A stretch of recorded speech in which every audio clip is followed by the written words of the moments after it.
தொடர்ந்து நாம எதை நினைக்கிறோமோ, எதை பேசுறோமோ, எதை சிந்திக்கிறோமோ, எதை செய்யறோமோ, அது கொஞ்சம் கொஞ்சமா நம்முடைய மரபணுக்களிலும் ஒரு பதிவை ஏற்படுத்துது. ஆனா அதுக்கு ரொம்ப வருஷக்கணக்கான தலைமுறையாக அது பதியணும். கொஞ்சம் வேடிக்கையா இருக்கும். 7 தலைமுறை தொடர்ந்து ஒரு விஷயத்தை சிந்திச்சுக்கிட்டே இருந்தா 7வது தலைமுறைக்கு அது இயல்புல கிடைக்கும். இதெல்லாம் நம்பிக்கை சார், அறிவுபூர்வமா நிரூபிக்கப்பட்டதான்னு கேட்பாங்க. ஒரே ஒரு விடைதான் இருக்கு. 2 விதைய கலந்து ஒரு புது இனத்தை உருவாக்குற போது, ஒரு வாழையிலேயோ இல்ல வேற ஏதோ ஒரு தாவரத்திலேயோ உண்டாக்கும் போது, நீங்க அந்த விதையை எடுத்து மறுபடியும் உற்பத்தி பண்ணா 7 தடவை அது பயிர் பண்ணுகிற போது ஏதாவது ஒரு ஒரிஜினல் தாய் வழியோ தந்தை வழியோ போயிடுதுன்னு கண்டுபிடிச்சிருக்காங்க. அப்ப அந்த 7 அப்படிங்கிற நம்பர்ல என்னமோ ஒரு ரகசியம் இருக்கு. அது மரபணுக்கள்ல பதியுது அப்படிங்கிற அந்த கொள்கையில ஏதோ ஒரு நியாயம் இருக்கலாம். அப்படி இல்லைனாலும் எனக்கு ஒன்றும் நஷ்டம் இல்லை. ஆனா மரபணுக்கள்ல அறிவு பதிகிற மாதிரி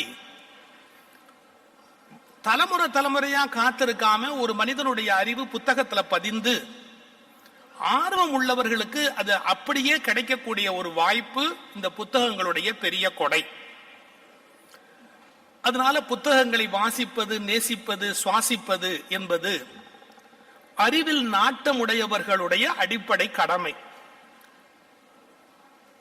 நாம ஒருத்தர் சந்திச்சா சௌக்கியமானு கேட்கிறோம். சௌக்கியமா? பெருவாரியான பேர் ஏன் கேட்கிறான்னா, அவன் சௌக்கியமா இருக்கப்படாதுங்கிற ஆசையோடய கேட்பான். சௌக்கியமானு கேட்பானே ஒழிய அவன் சௌக்கியமா இருக்க மாட்டான்ற ஐடியாவோடய கேட்பான். சௌக்கியம்னு சொன்னா சில பேருக்கு இவன் சௌக்கியம் போயிடும்.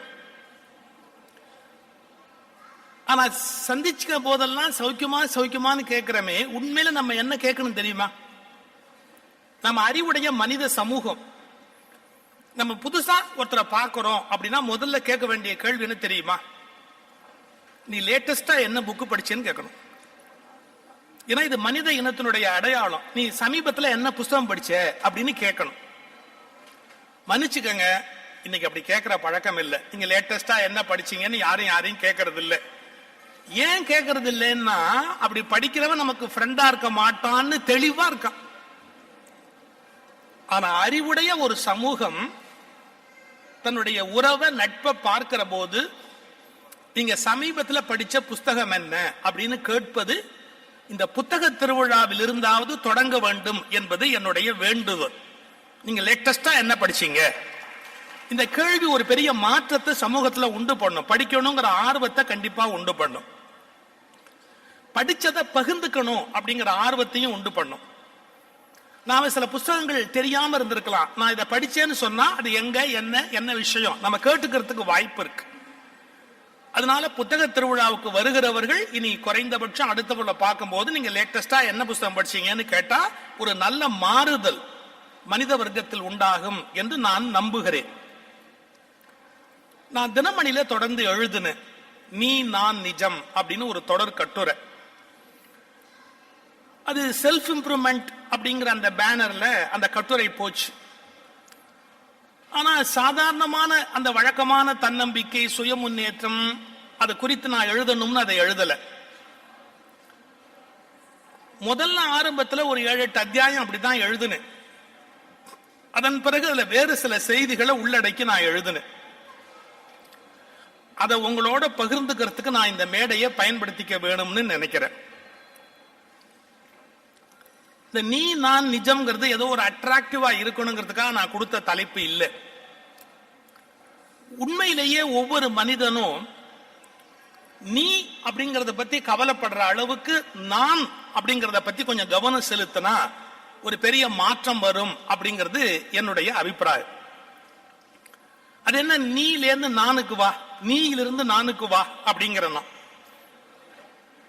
யார பாருங்க, அவன் எப்படி ட்ரெஸ் பண்ணியிருக்கான், அவங்க என்ன பேசுறாங்க, அவங்க என்ன நினைக்கிறாங்க, அவங்க எப்படி பணம் சேர்த்துட்டாங்க, அவங்க எப்படி ஊழல் பண்ணியிருக்காங்க, அவங்க எப்படி நல்லது பண்ண மாட்டேங்கிறாங்க, இப்படி எல்லாம் நீ நீ நீ யாரையோ பத்தி எப்ப பார்த்தாலும் அந்த கருத்து சிந்தனை போய்கிட்டே இருக்கு. நான் இல்லாம இல்ல, நமக்கு நான் இருக்கு. ஆனா அந்த நான் எப்படி இருக்குன்னு கேட்டா, ஒரு சுயநலமான தேடல்ல தான் நான் நிக்குதே ஒழிய தன்னை பற்றிய ஆய்வா நிக்கல. அதாவது நான் அப்படிங்கிறது என்ன அப்படிங்கிற தேடல். இப்ப நான் யாரு? தமிழ்நாட்டை பொறுத்தளவுல சுகி சிவம்னா ஒரு பேச்சாளர் அப்படின்னு ஒரு அடையாளம் இருக்கு. என்ன பேச்சாளர்? அவர் ஆன்மீக பேச்சாளர் இல்ல, இல்ல சுய முன்னேற்ற பேச்சாளர் இல்ல, ஒரு இலக்கிய பேச்சாளர் இல்ல, இல்ல கலந்தாங்கட்டி எல்லாத்தையும் அவர் பாட்டுக்கு போட்டு உருட்டிக்கிட்டு இருப்பாரு. இப்படி எத்தனையோ அடையாளம் இருக்கு. ஆனா இதெல்லாம் தாண்டி எனக்கு தெரியணும் நான் யாரு, என்ன பர்பஸுக்கு இருக்கிறேன், எதுக்காக மேடையை பயன்படுத்துறேன், என்ன நோக்கத்துக்கு நான் பேச ஆரம்பிச்சேன், என்ன நோக்கத்துக்கு நான் பேசிக்கிட்டு இருக்கிறேன், என்ன நோக்கத்துக்கு நான் இன்னும் நீடிக்கிறேன், எல்லாமே எனக்கு தெரியணும். நான் யாரு, என் ரோல் என்ன, இந்த இடத்துல என்னுடைய இருப்பு தேவையா தேவையில்லையா அப்படிங்கிற ஒரு விழிப்பு தேவை. இன்னைக்கு ஒரு சின்ன உதாரணம் சொல்றேன். நீங்க எல்லாருமே கல்யாண வீட்டுக்கு போயிருப்பீங்க. கல்யாண வீட்டுல மாப்பிள்ளை பொண்ணு தாலி கட்டுறதுக்கு உட்கார்ந்து இருப்பாங்க. அந்த கல்யாண மேடையில இன்னும் யார் யார் இருக்கலாம்? பையனோட அப்பா அம்மா, பொண்ணோட அப்பா அம்மா, தாத்தா பாட்டி இருந்தா இல்ல தாத்தா பாட்டியை இருக்க விட்டா இருக்கலாம். நான் ஒரு கேள்வி கேட்கிறேன், மற்றவங்களுக்கு எல்லாம் அங்க என்ன வேலை? மந்திரம் சொல்றதுக்கு ஒருத்தர் வேண்டி இருக்கு, சரி இருக்கட்டும். ஒரு 7 பேர் 8 பேருக்கு மேல அந்த கல்யாண மேடையில் அவசியமே கிடையாது. ஆனா நம்ம ஊர் கல்யாணத்துல பாருங்க, 20 பேர் 30 பேர் இந்த இத்தனோண்டு மேடையில நெளிஞ்சு திரிஞ்சு இப்படி போய் அப்படி போய். ஒரே காரணம், கல்யாண மேடையில அவங்களுக்கு ஒண்ணும் வேலை கிடையாது. ஆனா அந்த வீடியோல தொடர்ந்து விழலாங்கிற ஒரே ஒரு நப்பாசைக்காக அவசியம் இருக்கோ இல்லையோ ஒரு 20 பேர் அந்த மேடையில நிப்பாங்க. புரோகிதர் திடீர்னு தேங்காய் அப்படின்னு கேட்பார். யாரும் படி இறங்கி போய் தேங்காய் எடுத்துட்டு வர மாட்டான். இவன் அவனை பார்த்து தேங்காம்பா, அவங்க அவங்கள பார்த்து தேங்காம்பாங்க, அவங்க இவங்கள பார்த்து தேங்காம்பாங்க. தேங்காய் எடுக்கிறதுக்கு யாரும் போக மாட்டாங்க. ஆனா அங்கேருந்து சத்தம் போடுவாங்க. சத்தமும் எப்படி போடுவாங்க தெரியுங்களா? கெட்டி மேளத்தை விட அதிகமா குரலை ஒசத்தி சத்தம் போடுவாங்க. இவ்வளவு அநாகரிகம் அங்க தேவையா? இவ்வளவு கூச்சல் அங்க தேவையா? மாப்பிள்ளை பொண்ணு அவங்க இல்லாமே இனிமே கல்யாணம் நடந்தாலும் ஆச்சரியப்படுறதுக்கு இல்ல. சரி, ஏதோ அதுக்கு சாட்சிக்கு அப்பா அம்மா புரோகிதர் முடிஞ்சு போச்சு. மற்றவங்க எல்லாம் கீழே உட்காந்து பார்க்கலாம். அவசியம் இருக்கோ இல்லையோ, பெரியம்மா சித்தி அத்தை எல்லாருமா அப்படி உள்ள பூந்து. மன்னிச்சுக்கங்க, நாம் இருக்க வேண்டாத இடத்தில் இருப்பதை விட அநாகரிகமான விஷயம் இந்த உலகத்தில் வேறு இருக்க முடியாது. எங்க இருக்கணுமோ அங்க மட்டும்தான் இருக்கணும்.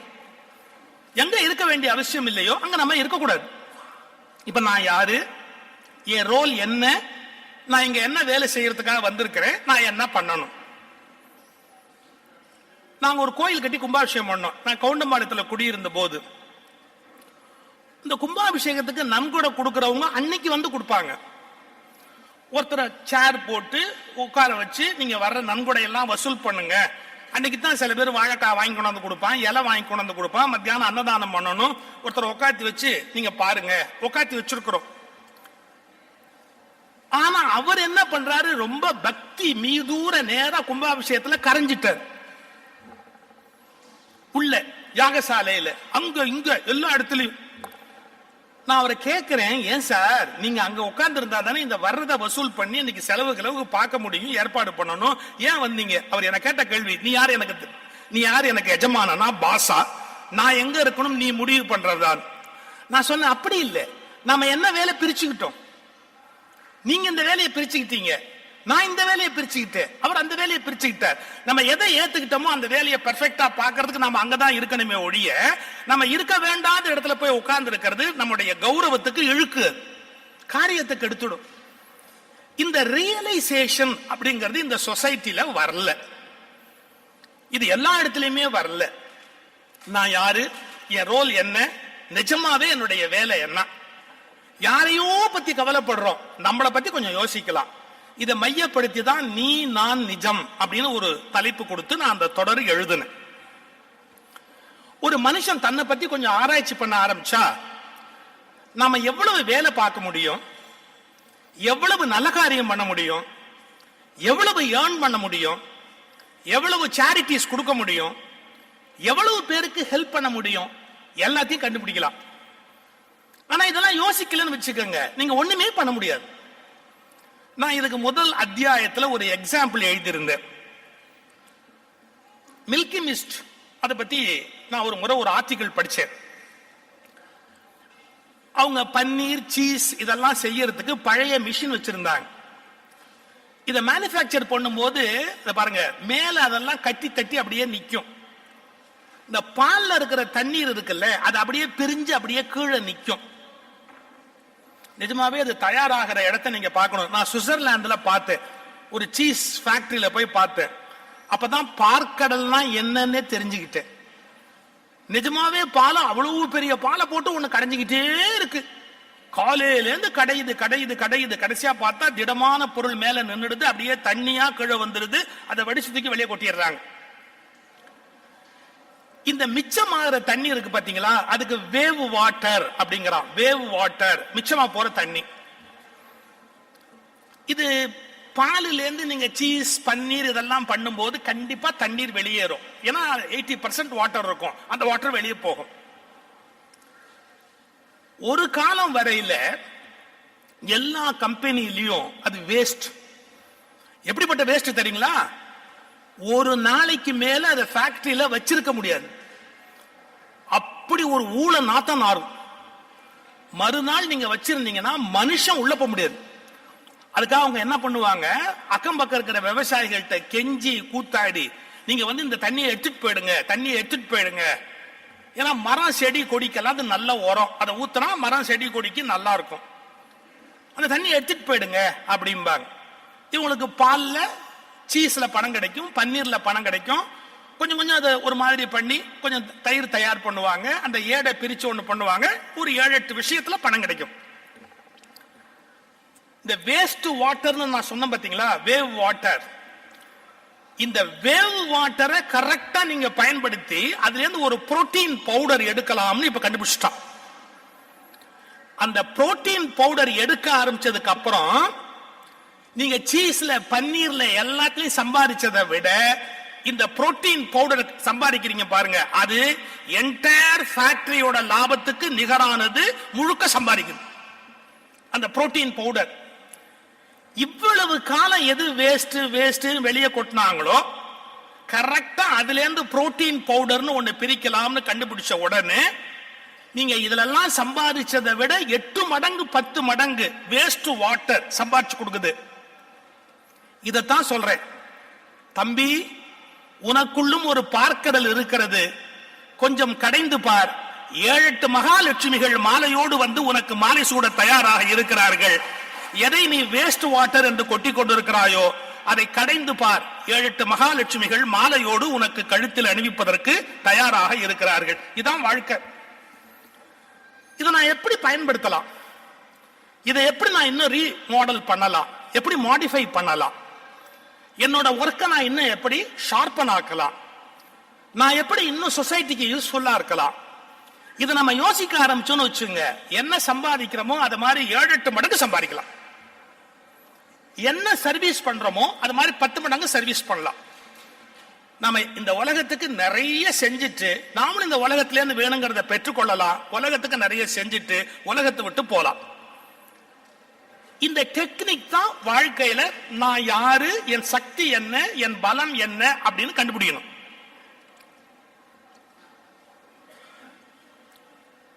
ராஜரத்னம் பிள்ளையை பத்தி ஒரு செய்தி. ஒரு கல்யாணத்துக்கு அவரை புக் பண்ண வர்றாங்க. இது ராஜரத்னம் பிள்ளையா காரக்குறிச்சி அருணாச்சலமான்னு எனக்கு நினைவு இல்லை. ஏதோ அந்த 2 பேருடைய வாழ்க்கையில ஏதோ ஒருத்தருடைய வாழ்க்கை அது. ஒரு கல்யாணத்துக்கு ஒருத்தர் பணக்காரர் புக் பண்ண வர்றார். எவ்வளவு பணம் கொடுக்கணும்னு கேட்கிறார். இவருக்கு என்ன சங்கடம்னு கேட்டீங்கன்னா, பக்கவாதியம் கூட இருக்கிறவங்க எல்லாம் உட்கார்ந்து இருக்காங்க. நாம எவ்வளவு பணம் கேட்கிறோங்கிறது அவனுக்கு தெரியப்படாது, சிக்கல் வரும். அதுக்காக நாசுக்கா யோசிக்கிறார். அப்புறமா பேசிக்குவோமே. ஒரு 2-3 பேருக்கு முன்னாடி எங்க பேச்சாளர்களுக்கே அந்த குணம் உண்டு. இன்னொரு பேச்சாளர் இருந்தா விவரம் எல்லாம் சொல்ல மாட்டாங்க. அவருக்கு தர்ம சங்கடம். அதனால கல்யாண வீட்டுக்கார்ட்ட சொல்றார், தேதி மட்டும் கன்ஃபார்ம் பண்ணிக்கங்க, மத்ததெல்லாம் அப்புறம் பேசிக்கலாம் அப்படின்னு. அவர் புரிச்சுக்கிட்டார். நீங்க நான் உங்களுக்கு என்ன கொடுக்கணும் அப்படிங்கறத இதுல எழுதி கொடுங்க. ஏன்னா வாய் திறந்து அவர் சொல்ல விரும்பலன்னு தெரிஞ்ச உடனே அப்படி நோட் புக்கை நீட்டினார். இது எவ்வளவுக்கு உண்மைன்னு தெரியாது, சம்பவம் சொல்றாங்க. அவர் என்ன பண்ணிக்கிட்டு இருந்திருக்கிறாரு, 1000 ரூபாய் வாங்கின காலத்துல கூட ஒரு சைஃபர் போட்டார். இப்படி எழுதி கொடுக்கும் போது கூட ஒரு சைஃபர் போட்டார். ஏன்னா மெதுவா அப்படி எழுதி கையில் இப்படி நீட்டுறாரு என்னன்னு கூட ஒரு சைஃபர் போட்டார். அத முதலாளி இப்படி வாங்கி பார்த்துட்டு ஒரு 1000 ரூபாயை எடுத்து இது அட்வான்ஸ் வச்சுக்கங்க, பாக்கி அப்புறமா தரேன்னு போன உடனே அவர் ஷாக் ஆயிட்டார். என்னடா இது, நாம தான் எழுதணும், அட்வான்ஸ் வச்சுக்கங்கன்னு கொடுக்கிறாரு, பாக்கி அப்புறமா தரேங்கிறாரு. ஒன்னும் புரியல அவருக்கு.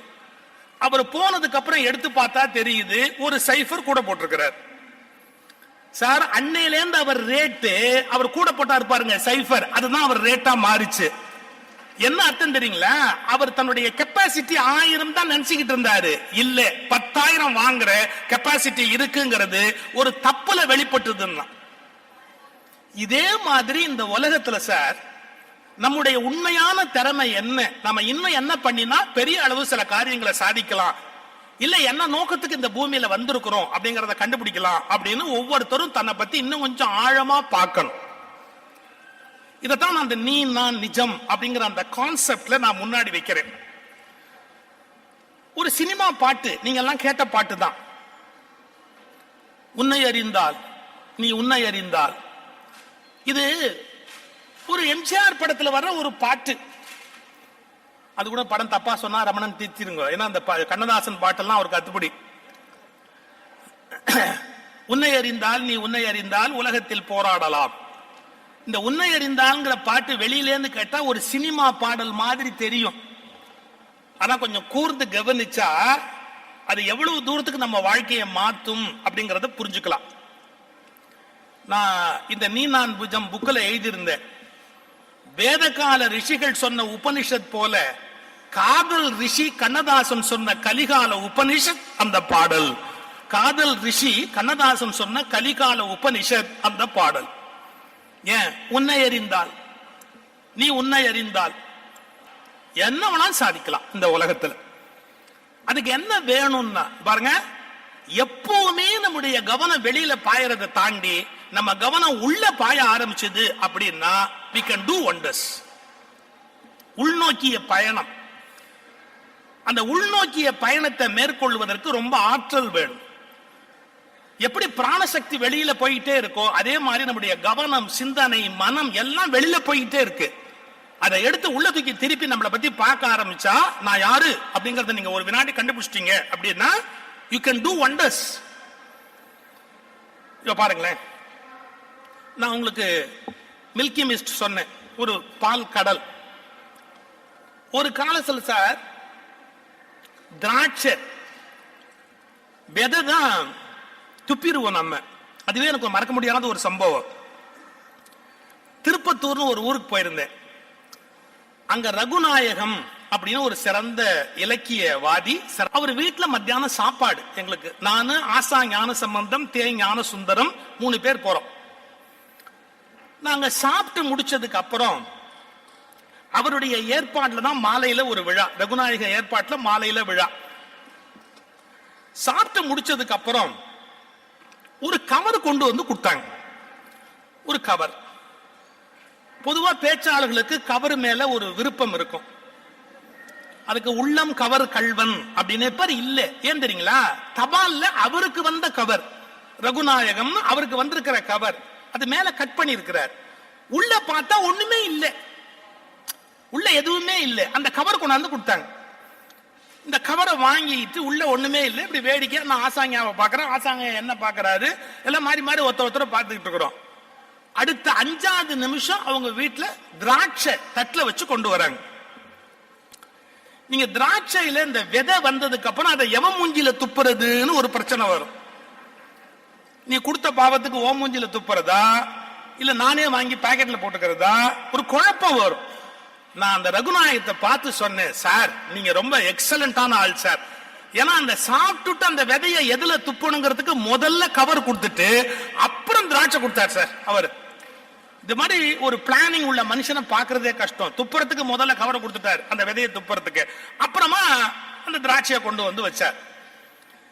இப்ப நாமெல்லாம் ஆரம்பத்துல விதை உள்ள திராட்சை தான் சாப்பிட்டு இருக்கிறோம் ஒரு காலகட்டத்தில். இப்ப சீட்லெஸ்ன்னு கொண்டாந்துட்டான், விதை இருக்க வேண்டாம் அப்படின்னு கொண்டாந்துட்டான். பட் என்னுடைய தனிப்பட்ட அபிப்பிராயம், இது எவ்வளவு தூரத்துக்கு ப்ரூவல்லாம் எனக்கு தெரியாது, என்னுடைய அபிப்பிராயம் விதை இல்லாத பொருள்களை சாப்பிடக்கூடாது என்பது என்னுடைய தனிப்பட்ட கருத்து. ஏன்னா ஒரு உயிரினத்தினுடைய ஆற்றல் சேமிக்கப்படுகிற அந்த தன்மை உடைய தாவரத்தை மட்டும்தான் உட்கொள்ள வேண்டுமே ஒழிய விதையற்ற பொருள்களை சாப்பிடுவது என்பது மனித குலத்துக்கு நல்லதல்ல என்பது என்னுடைய தீர்மானமான கருத்து. தட் இஸ் டிஃபரண்ட், அது வேற. அதை ப்ரூவ் பண்ற அளவு எனக்கு சக்தி இல்லாம இருக்கலாம், ஆனா அதை உணர்ற அளவு எனக்கு சக்தி உண்டு. ரைட், அதை தள்ளி வச்சிருங்க. இப்ப லேட்டஸ்டா கண்டுபிடிச்சிருக்கான். என்ன கண்டுபிடிச்சிருக்கான்? திராட்சையை விட அந்த திராட்சை விதை தான் உங்களுக்கு நிஜமாவே உடம்புக்கு நல்லது. மெடிசன் மெடிசன் அதுக்கு லட்சக்கணக்கான ரூபாய் விலை கொடுக்க தயாரா இருக்கிறா. ஏன்? இன்சோமினியா வேற பல வியாதிகள்ல கஷ்டப்படுறவங்களுக்கு அந்த திராட்சை விதை அருமையான மருந்து அப்படின்னு இப்ப கண்டுபிடிச்சிருக்கான். இப்ப நீங்க நிறைய டேப்லெட்ஸ்லயே போட்டிருப்பா பாருங்க, இந்த மாதிரி அந்த திராட்சையோட சீட்ல இது செய்யப்பட்டதுன்னு மாத்திரை நிறைய இருக்கு. சைக்காட்ரிஸ்டே பல பேர் எழுதுவாங்க. மன அமைதி தருவது அது மிகச்சிறந்த மருந்து, அது அந்த திராட்சை இது விதை. இத ஒவ்வொரு காலம் நம்ம என்ன பண்ணிக்கிட்டு இருந்தோம்? எப்பவும் துப்பிக்கிட்டே இருப்போம். அந்த திராட்சை விதையை துப்பிட்டு துப்பிட்டு துப்பிட்டு துப்பிட்டு போவோம். யோசிச்சு பாருங்க, அந்த விதை இன்னைக்கு லட்சக்கணக்கான ரூபாய் மதிப்புடையது ஒரு மனிதனுக்கு அப்படின்னு கண்டுபிடிச்சிருக்கா. எதை நாம தூணு வெளியில துப்புனோமோ அதை பார்த்து இப்ப ஆணு வாய பழக்கும்படியா அந்த விதை இன்னைக்கு மரியாதைக்குரியதா மாறிப்போச்சு. அதோட அருமை நமக்கு தெரியல, அது எவ்வளவு விலை மதிப்பற்ற பொருள் அப்படின்னு நமக்கு தெரியல. இப்ப கண்டுபிடிச்சிருக்கான். மாதுளம் பழத்தை சீட்லெஸ் பெருமையா நினைக்கிறோம், ஆனா மாதுளம் விதை இருக்கு பாருங்க, அந்த மாதுளம் விதைய மட்டுமே ஒரு ஸ்பூன் எடுத்து அதை அரைச்சு தண்ணீர்ல கொதிக்க விட்டு சாப்பிட்டா அது எத்தனை நோய்க்கு மருந்தா இருக்க முடியும் அப்படிங்கறத இப்ப கண்டுபிடிச்சிருக்கான். இப்ப பாருங்க, எதையெல்லாம் நம்ம குப்பை குப்பை குப்பைன்னு வெளியே துப்புனமோ அந்த குப்பை எல்லாம் குப்பை அல்ல, சொத்து சொத்து சொத்துன்னு இப்ப கண்டுபிடிக்கிறோம். சார், ஞானம் வரும்போது சொத்து குப்பைன்னு கண்டுபிடிப்போம், ஆனா அறிவு வரும்போது குப்பை சொத்து தான் கண்டுபிடிக்க வேண்டாமா? இதே கோயம்புத்தூர்ல ஒரு மாநகராட்சி தொழிலாளி குப்பையை பிரிச்சு பண்ற தொழிலை எடுத்து மாதம் 6 லட்சம் ரூபாய் சம்பாதிக்கிறார் அப்படின்னு பேப்பர்ல நியூஸ் வந்தது.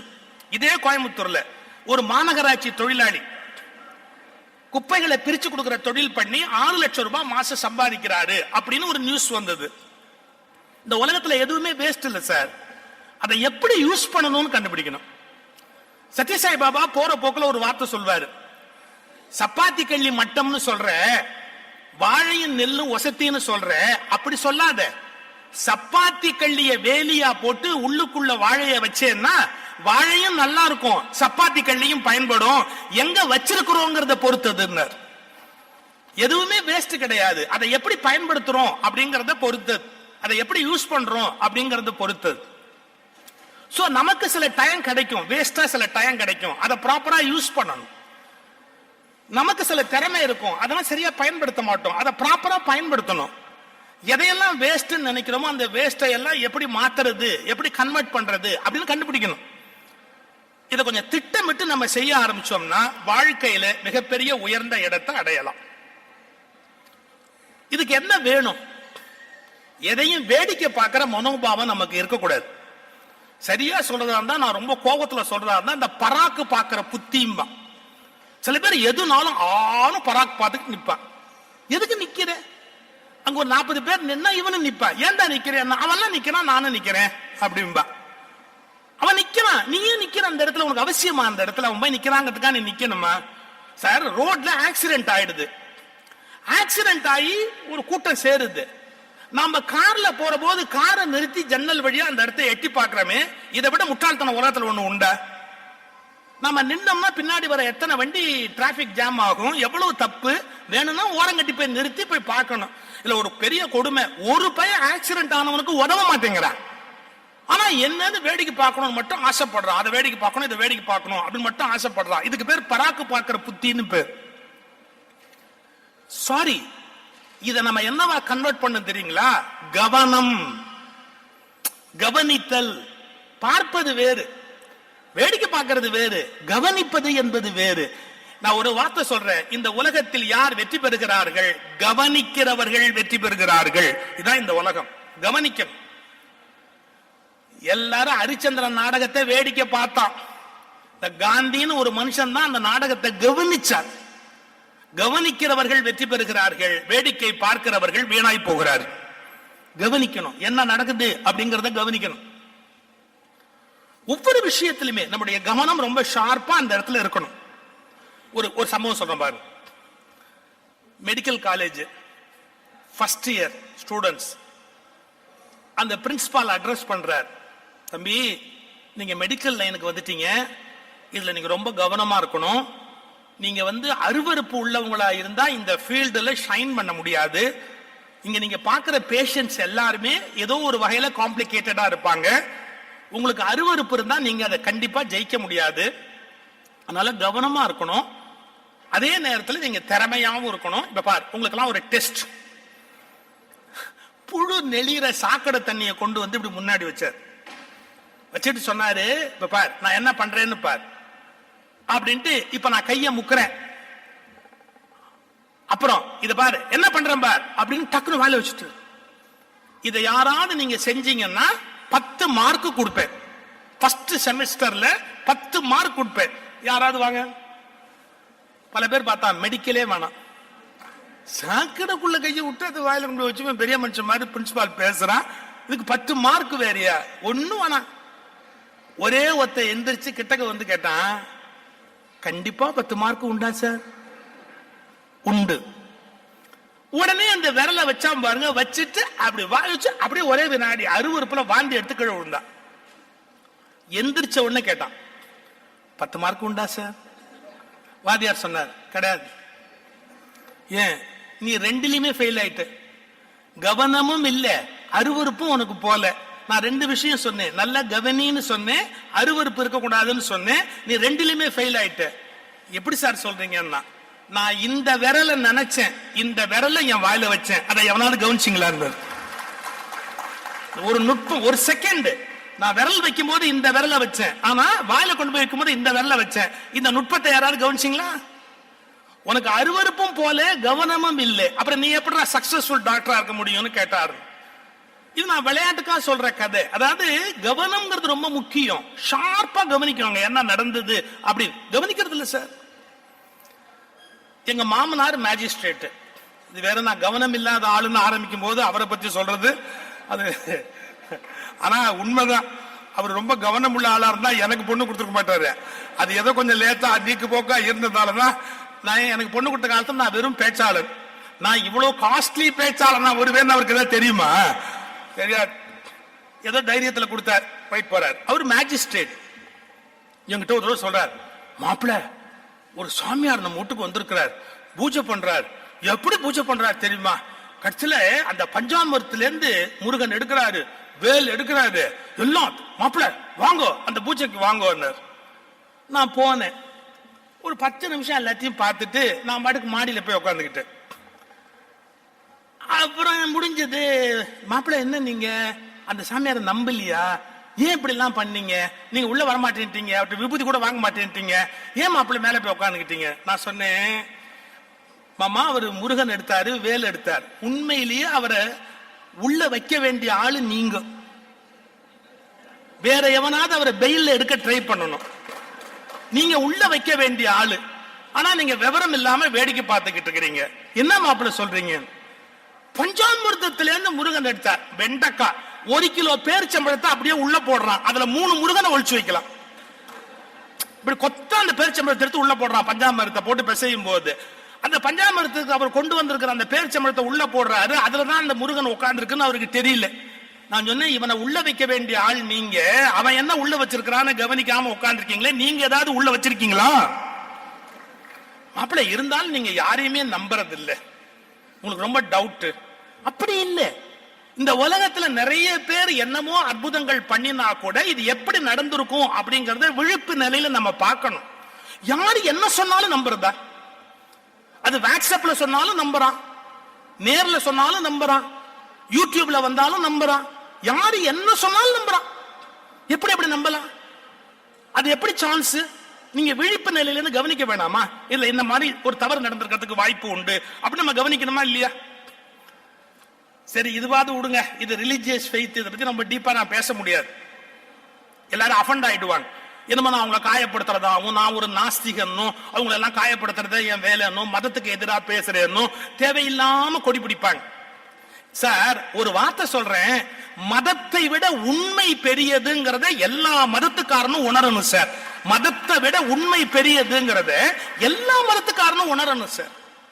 எல்லாரும் என்ன நினைக்கிறான், அவன் மதம் மட்டும் கரெக்ட், மத்த மதம் எல்லாம் தப்புன்னு நினைக்கிறான். ஒண்ணு புரிஞ்சுக்கோப்பா, எப்படி இன்னொரு மதத்துல தப்பு இருக்க முடியுமோ அதே தப்பு ஓ மதத்திலையும் ஓ மதத்தோட வேத புஸ்தகத்திலையும் இருக்கும், உண்டு. இப்ப நான் பேசும்போது அதை சொல்ல முடியாது. ஏன் சொல்ல முடியாது? எனக்கு ஒரு எல்லை இருக்கு. நான் என்னுடைய மதத்திலிருந்து சில விஷயங்களை கேலி பண்ணலாம், இன்னொரு மதத்திலிருந்து நான் சொல்லக்கூடாது. எனக்கு அதுக்கு உரிமை கிடையாது. நல்லா தெரிஞ்சுக்கங்க, வேற மதங்கள்ல பிழை இல்லைன்னு பொருள் அல்ல, அதை சொல்ல எனக்கு உரிமை இல்லைன்னு நான் மௌனமா இருக்கிறேனே ஒழிய, அது நாகரிகம் இல்லை அப்படிங்கிறதுக்காக மௌனமா இருக்கிறேனே ஒழிய அதுல இல்லைன்னு பொருள் அல்ல. எல்லா மதங்களிலுமே பிழை இருக்கு, முட்டாள்தனம் இருக்கு. டெக்ஸ்ட் எடுத்து படிக்கணும். நம்ப முடியாத விஷயம் இருக்கு, சயின்ஸுக்கு விரோதமான விஷயம் இருக்கு, ரொம்ப அல்பத்தனமான ஸ்டேட்மெண்ட்ஸ் இருக்கு. நீங்க எல்லாத்தையும் பொறுமையா படிச்சு பாருங்க, பயப்படாதீங்க. ஐயோ இது அந்த மதத்தோட வேத புஸ்தகம், ஐயோ இந்த மதத்தோட வேத புஸ்தகம்.